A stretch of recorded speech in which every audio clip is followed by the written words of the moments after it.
काही लोकांना इंग्रजीची भीती खूप वाटते. तुम्हाला सांगू का मी ज्यावेळेस मी FYला गेलो ना FYला, त्यावेळेस मला टेन्स काय हे सुद्धा माहीत नव्हतं. टेन्स जसं माझ्याकडे पेन आहे, हॅव पेन हे सुद्धा माहीत नव्हतं.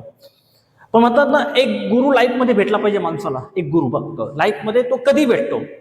ज्या दिवशी तो गुरु तुम्हाला भेटला ना, तुमची लाईफ चेंज होऊन जाते. पण तो गुरु तुम्हाला कोणाला फर्स्ट इयरला भेटतो, कोणाला 5वीला मध्ये भेटतो, कोणाला 10वीला भेटतो, कोणाला 11वीला भेटतो, कोणाला शिक्षण झाल्यावर भेटतो, कोणाला क्लासमध्ये. पण गुरु नक्की भेटतो एक दिवशी, आणि तो गुरु तुमची लाईफ चेंज करून टाकतो. गुरु म्हणजे काय असतं? तुम्हाला प्रॅक्टिकली शिकवणारा पाहिजे, नॉट अ थ्योरिटिकली. तुम्ही फक्त रट्टा मारून पास नाही व्हायचे. तर सर्वात महत्वाची गोष्ट, आज जो भाग आपण बघणार आहे ना, तो म्हणजे टेन्स असणार आहे. आणि त्या टेन्समध्ये तुम्हाला मी असे ट्रिक्स सांगणार आहे की तुम्ही कधी विचारही नाही करणार, की आयुष्यभरसाठी ही ट्रिक कधी विसरणार नाही. त्या 12 टेन्सचे नाव तुम्ही कधी विसरणार नाही, ही गॅरंटी देऊन सांगतो. तर तुम्ही हा व्हिडिओ नक्की पूर्ण बघायचा, की तुम्हाला टेन्सचे जे काही तुम्हाला 12 टेन्स आहे त्यांचे नाव कसं लक्षात ठेवायचे आणि त्याचा वापर कसा आणि केव्हा करायचा आपण नेक्स्ट व्हिडिओमध्ये बघू. म्हणजे नावं लक्षात ठेवायचं अशी मी ट्रिक तुम्हाला सांगणार आहे. हा व्हिडिओ पूर्ण बघायचा. साध इंग्लिश अकॅडमी.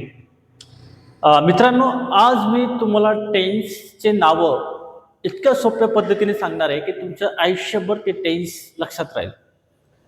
मी तुम्हाला एक छोटीशी गोष्ट सांगून तो टेन्स सांगणार आहे. कारण बघा, इंग्रजी बोलण्यासाठी टेन्स खूप महत्त्वाचं असतं आणि आपले टेन्सेस पाठ नसतात. मग आता टेन्स पाठ करण्यासाठी, खास करून त्यांची नावं पाठ करण्यासाठी तुम्हाला एक मी ट्रिक सांगणार आहे. तर ट्रिकचा फक्त तुम्ही एक वापर करायचा. आता वापर काय करायचा आहे तर बघा, तुम्हाला एक गोष्ट सांगतो मी. एक गाव होतं. त्या गावात एक तात्या नावाचा माणूस होता. ओके, शेतकरी होता, गरीब होता तो, शेतकरी होता तो. त्याचं लग्न जमत नव्हतं. त्याला भरपूर ठिकाणी मुलगी पाहिल्यात. धरणगावला पाहिले, नाशिकला पाहिली, सातारा गेलो, इव्हन गुजरातमध्ये गेलो, बिहारला गेलो, सर्वीकडे पाहिलं, पण काही मुलगी भेटली नाही. मग एका ठिकाणी मुलगी भेटली आणि कसं तरी त्यांचं लग्न जमलं. तर तात्याला प्रेमाने टेन्स पण म्हणायचे. टेन्स. ओके, त्याला प्रेमाने टेन्स सुद्धा म्हणायचे. त्याला घरी टोपण नाव म्हणून त्याला काही लोक काळ म्हणायचे. त्याला काळ ह्या कारणाने म्हणायचे, त्याच्याशी कोणी वादविवाद नाही घालायचं. जो वादविवाद घालायचा त्याच्यावर ते काळ बाबने आपला काळ येऊन बसेल म्हणून त्याच्याशी कोणी वादविवाद नाही करायचा. त्याचं एकदम थाटात लग्न झालं. खूप मोठा मंडप टाकला, DJ लावला, डान्स केला, खूप धूमधडाक्यात त्याचं लग्न झालं. गरीब होता, पण एकुलता एक होता आणि त्याच्या वडिलांचं स्वप्न होतं की माझ्या मुलाचं लग्न मी धूमधडाक्यात करणार आहे. मग आता त्याचं लग्न झालं. ओके, लग्नाला मस्तपैकी 2-3 वर्ष झाले सुखात त्याचा संसार चालू होता. आणि कालांतराने त्याला 4 मुलं झाले. एका पाठोपाठ 1, 2, 3, 4 असं त्याला 4 मुलं झाले.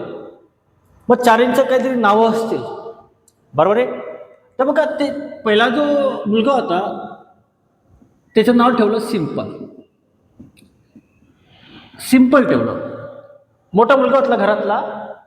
आणि तुम्हाला माहिती आहे, घरातला जो मोठा मुलगा असतो ना, तो सर्वात सीधा, सिंपल, लोकांसाठी काम करणारा, आपल्या भावंडांसाठी, आपल्या नातेवाईकांसाठी, आपल्या बहिणीसाठी सर्वात काम करणारा म्हणजे तो असतो मोठा भाऊ. त्याचं नाव ठेवलं सिंपल. त्याला प्रेमाने म्हणायचे साधा. त्याला साधा म्हणायचे कारण तो साधा होता, सिंपल होता.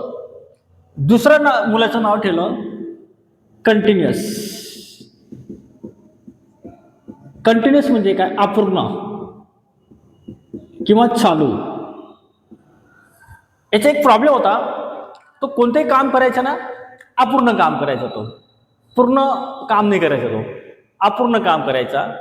म्हणून तो त्याला म्हणायचं की कंटिन्युअस. त्याच्यावर कोणी विश्वास ठेवायचा नाही. तिसरा जो व्यक्ती होता तो होता परफेक्ट होता. परफेक्ट म्हणजे काय? हातात ज्याने जे बी काही काम घेतलं तो परफेक्ट करायचा, द परफेक्ट. त्याच्या कामामध्ये कधीही चूक व्हायची नाही. लोकांना त्यांच्यावर खूप विश्वास होता म्हणून लोकांनी त्याला ना पूर्ण नाव देऊन दिलं की पूर्ण आहे बा, हा परफेक्ट आहे. आणि लास्ट जो चौथा मुलगा होता, दोघांना कंबाईन नाव ठेवून दिलं. दोघांचं कंबाईन नाव काय? हा परफेक्ट ओके. परफेक्ट नंतर हा कंटिन्युअस, असं दोघं मिळून त्याचे नाव ठेवून दिलं कंटिन्युअस टेन्स. तर बघा मी परत एकदा सांगतो. आपला तात्याला प्रेमाने काय टेन्स, त्याला काल पण म्हणायचे. त्याला 4 मुलं झाले. पहिल्या मुलाचं नाव ठेवलं सिम्पल, दुसऱ्याच्या मुलाचं नाव ठेवलं कंटिन्युअस, परफेक्ट आणि परफेक्ट कंटिन्युअस. मग आता बघा हे मस्तपैकी एकत्र एका शाळेत शिकले ते. हा सर्वात मोठा होता, हा 2 नंबरचा मुलगा होता, हा 3 आणि हा 4 नंबरचा होता. 10वी पर्यंत त्याने एका शाळेत शिक्षण घेतलं. हा सिनियर होता. कालांतराने ते मोठे झाले. पण त्याच्या बापाचं एकच स्वप्न होतं की या आपल्या मुलांचं जे लग्न आहे एकाच मांडवात टाकायचंय, म्हणजे त्यांचं लग्न एकत्र करायचे, एकाच दिवशी आपल्याला 4 सुना आणायचे आहेत, असं त्याचं स्वप्न होतं. आणि 4 लग्न तसंच झालं, एकाच दिवशी झालं. मग एका दिवशी त्या 4 भावांचं लग्न झालं आणि या 4 भावांनाही काही दिवसानंतर याला 3 मुलं झाली, याला 3 मुलं झाली, याला 3 मुलं झाली आणि यालाही 3 मुलं झाली. मग आता बघा या 4चं एक नियम होता की आपण प्रत्येक पहिल्या मुलाचं जे नाव ठेवणार तेच दुसऱ्या मुलाचं नाव ठेवायचे आणि तेच तिसऱ्या मुलाचे नाव ठेवायचे, असं या 4चं ठरलं होतं. कारण त्यांची खूप घट्ट असं प्रेम होतं की त्यांनी ठरवलं की आपल्या 4 मुलांचं एकच नाव ठेवायचं. जसं आता यांनी मोठ्या मुलाचं नाव ठेवलं प्रेझेंट. ओके. दुसऱ्या मुलाचं नाव ठेवलं त्यांनी पास्ट आणि तिसऱ्या मुलाचं नाव ठेवलं त्यांनी फ्युचर.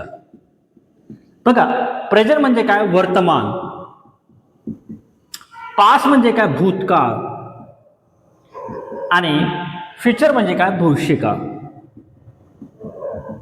मी आता मगाशी सांगितलं तुम्हाला की जो मोठा मुलगा जे नाव ठेवणार आहे ते नाव कंटिन्युअस ठेवणार आहे, ते नाव परफेक्ट ठेवणार आहे, ते नाव परफेक्ट कंटिन्युअस ठेवणार आहे. म्हणजे बघा याच्या मोठ्या मुलाचं नाव प्रेझेंट ठेवलं, दुसऱ्या मुलाचं नाव पास्ट ठेवलं, तिसऱ्या मुलाचं नाव फ्युचर ठेवलं.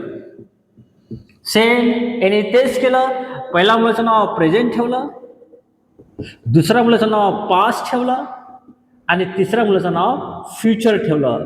आणि सेम याने तेच केलं. पहिल्या मुलाचं नाव प्रेझेंट ठेवलं, दुसऱ्या मुलाचं नाव पास्ट ठेवलं आणि तिसऱ्या मुलाचं नाव फ्युचर ठेवलं. असं तिघींनी आपल्या मुलांचं नाव एकच ठेवलं. मग आता हा मुलगा कोणाचा आहे, हा समजा आता कोणी म्हटलं प्रेझेंट इकडे रे, हे पास्ट इकडे, हे फ्युचर इकडे रे तू, असं जर बोलायचं असेल कारण सर्वांचे नावं सेम, मग यांना कसं ओळखायचं की हा सिम्पलचा पोरगा आहे, हा कंटिन्युअसचा पोरगा आहे की हा परफेक्टचा पोरगा, कुणाचा मुलगा आहे. पण त्यांना एक जसं आपलं प्रत्येक काहीतरी टोपण नाव दिलं जातं, पण त्यांना असं ठरलं नियम. मग त्यांच्यामध्ये ठरलं की आपला तिघी मुलांचं नाव सेम आहे. पहिल्या मुलाचं नाव प्रेझेंट आहे, दुसऱ्या मुलाचं नाव पास्ट आहे, तिसऱ्या मुलाचं नाव फ्युचर आहे. ते कंटिन्युअसच्या मुलाचं तेच नाव होतं, परफेक्टच्या मुलाचे तेच नाव होतं आणि परफेक्ट कंटिन्युअसच्या मुलाचे तेच नाव होतं. मग त्याला ओळखायचं कसं, तर मग आता त्यांच्यात ठरलं की हे जे प्रेझेंट पास्ट फ्युचर आहे त्याच्या पहिले म्हणजे हा जो भाग असेल तो 1 नंबरला घ्यायचा आहे. सिम्पलला पहिले 1 नंबरला घ्यायचं. म्हणजे बघा कसं राहील, simple present tense. Simple present tense म्हणजे आपलं आजोबांचं नाव शेवटी घ्यायचं, जो पहिला असेल त्याचं नाव पहिलं घ्यायचं, नंतर आपल्या मुलाचं नाव घ्यायचं, नंतर त्याचं टेन्स नाव घ्यायचं. कसं झालं, सिम्पल प्रेझेंट टेन्स. पास्ट असेल 1 नंबरला सिम्पल घ्यायचे, सिम्पल पास्ट टेन्स. परत फ्युचरसाठी 1 नंबर सिम्पलला घ्यायचे, सिम्पल फ्युचर टेन्स. कंटिन्युअसचं काय ठरलं, परफेक्ट आणि परफेक्ट कंटिन्युअसचं काय ठरलं की हे जे भाग आहेत हे 2 नंबरला घ्यायचे. काय घ्यायचे 2 नंबरला. जसं सिम्पल काय घेतलं मी 1 नंबरला, म्हणजे पहिले सिम्पल. ओके. आणि हे जे भाग असतील हे सर्व हे 1 नंबरला घ्यायचे. म्हणजे बघा इथं काय होतं, सिम्पल प्रेझेंट टेन्स होतं. इथं काय राहणार आहे, 1 नंबरला प्रेझेंट घ्यायचं, नंतर कंटिन्युअस घ्यायचं, प्रेझेंट कंटिन्युअस टेन्स असं घ्यायचं. Same past continuous tense, same future continuous tense. समजतं का तुम्हाला काय होतं. इथं काय होतं, सिम्पल प्रेझेंट टेन्स होतं. इथं काय करायचं, प्रेझेंटला पहिले घ्यायचं, पास्टला पहिले घ्यायचं, फ्युचरला पहिले घ्यायचं, नंतर कंटिन्युअस, नंतर टेन्स घ्यायचं. सेम परफेक्टच्या बाबतीत राहणार आहे. प्रेझेंट पहिले घ्यायचं, पास्ट पहिले घ्यायचं, फ्युचर पहिले घ्यायचं आणि जो परफेक्ट असेल तो 2 नंबरला घ्यायचा. म्हणजे कसं राहील, present perfect tense, past perfect tense, future perfect tense. Same perfect continuous राहणार आहे. म्हणजे कसं, परफेक्ट कंटिन्युअस हा 2 नंबरलाच राहील. म्हणजे कसं राहील, present perfect continuous tense, past perfect continuous tense, future perfect continuous tense. असे टोटल मिळून जर कधी गेले ते टोटल किती होते, 12 टेन्स. इंग्रजीमध्ये 3 टेन्स आहे, मानले तुम्हाला प्रेझेंट, पास्ट, फ्युचर, आणि त्यांचे 4 भाग पडतात. प्रेझेंटचे 4 भाग, पास्टचे 4 भाग आणि फ्युचरचे 4 भाग, असे टोटल मिळून 12 टेन्स होतात. 1 नंबरला सिंपल घ्यायचं, 2 नंबरला हे घ्यायचं, सिंपल प्रेझेंट टेन्स, बरोबर आहे. Simple past tense, simple future tense. Same इथं प्रेझेंट, पास्ट, फ्युचर 1 नंबरला घ्यायचं, present continuous tense, past continuous tense, future continuous tense.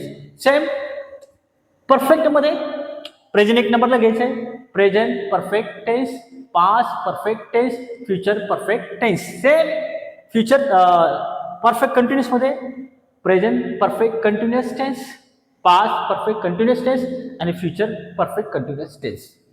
तर मला वाटतं हे 12 टेन्सची नावं तुमच्या डोक्यात परफेक्ट बसले असतील. लागेच तर तुम्ही एकदा स्क्रीनशॉट काढून घ्याल आणि बघा, हे 12 टेन्स फक्त त्यांचे नावं लक्षात ठेवा, याचं स्ट्रक्चर लक्षात ठेवा आणि याचा वापर कसा करतात, काय करतात हे आपण वाक्यामध्ये लक्षात ठेवणार आहोत. तर बघा, इंग्रजी शिकण्यासाठी सर्वात महत्त्वाची गोष्ट तुमचं टेन्स चांगला माहिती पाहिजे, क्रियापद माहिती पाहिजे.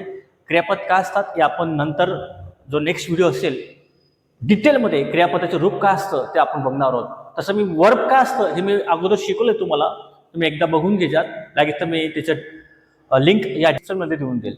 तुम्हाला हा व्हिडिओ कसा वाटला तर मला सांगा. जर आवडला असेल तर नक्की लाईक करा, शेअर करा, कमेंट करा आणि जे नवीन असतील त्यांनी सबस्क्राईब करा. थँक्यू, धन्यवाद.